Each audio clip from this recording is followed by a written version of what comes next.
ও বাবা, police uncle আসতেছে আমার ধরতে, কিন্তু আমি তো ধরা দিব না। আঙ্কেল কাছে হেলমেটও নাই, লাইসেন্সও নাই, গাড়িও অন টেস্ট, তো মামলা খাওয়া যাবে না। কথা একটাই, টান হবে টান। সরি, সার্জেনদেরও কিছু করার নাই পুলিশ আঙ্কেল, কারণ তাদেরকেও উপর থেকে চাপ দেয়। তো সব কিছু ঠিক আছে, বাট আমার কাছে এই মুহূর্তে কিছু নাই, তো যার কারণে আমি আইন ভঙ্গ করলাম। তো যার কারণে সরি বলতেছি, কিছুই করার নাই, কারণ মামলা তো খাওয়া যাবে না। আর আমাকে দাঁড় করাইলে মামলা 8-10 হাজার বানাই ফেলতো, কারণ না আছে হেলমেট, না আছে বাইকের লুকিং গ্লাস, না আছে লাইসেন্স, বা না আছে আপনার আমার গাড়ির কাগজ, কিছুই নাই।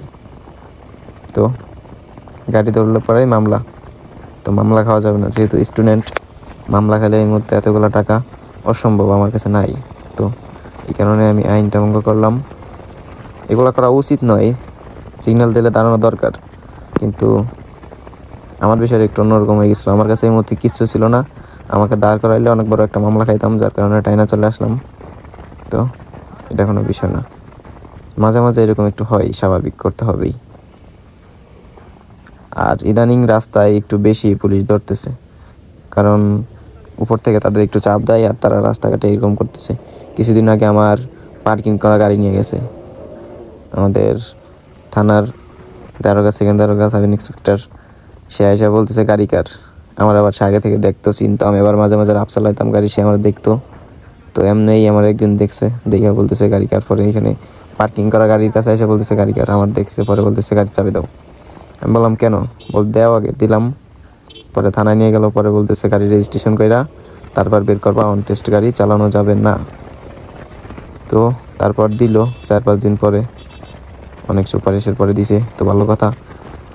তখন থেকে দেওয়ার পরে আমার একটু সতর্ক হওয়া উচিত ছিল, যেমন গাড়িটা কাগজ করা উচিত ছিল। আমি কাগজ করবো অবশ্যই, তো ডিজিটাল রেজিস্ট্রেশন করতে গেলে তো আমার বয়স হতে হবে। আমার যেহেতু বয়স হয় নাই, এনআইডি কার্ড হয় নাই, করতে দিছি। এনআইডি কার্ড বের হলেই আমি কাগজটা করে ফেলবো গাড়ির।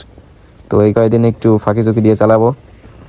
আপনাদের সিগন্যাল না মানলে আবার রাগ করেন না, কিছু করার নাই। আমার যেহেতু বয়স নাই, আমি এখন চাইলেও লাইসেন্স করতে পারতেছি না, গাড়িরও কাগজ করতে পারতেছি না। ঠিক আছে, কিছুদিন পরে হয়ে যাবে। আর কথা হচ্ছে যে ইউটিউব চ্যানেলে আমি অনেক দিন হয়েছে আসি না, মাঝে মাঝে শর্ট ভিডিও ছাড়ি।